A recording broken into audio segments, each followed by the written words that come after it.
Hello guys, আসসালামু আলাইকুম। তো আগে কোনো কথা বাড়াবো না, আগে একটা ভিডিও দেখাইতেছি, ভিডিওটা একটু সবাই একটু দেখেন।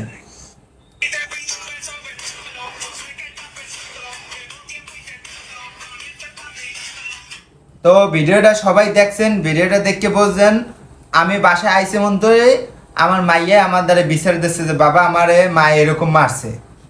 এই বিচার আমার মাইয়া দেশে, তো এই মাইয়া বিচার দেশে বিচার আমি না করতে পারি, তো এই জন্য এইটা লইয়েছি। তুই মাইয়ার এরকম দেশ কয়া, হ্যাঁ এটা একটু সামনে ট্রেন। তো ট্রেন আমি এক গইতে ছুডমু, তুই সামনে সামনে বাবা বাবা তুমি রেডি? আমার মারবা না, বাবা তুমি আমি রেডি? ব্যথা এক কাল মাথা বাড়াই দিমু। ওই ভিডিও ছাড়, হ্যাঁ ভিডিও ছাড় বাবা, তুমি দেখো। হ্যাঁ হ্যাঁ ভিডিও ছাড়, প্রথম তো ভিডিও ছাড় বাবা। ওই দেখো ওই ওই আর মাইর দেমু। তোমার মারছে না? তোমারে মারছে।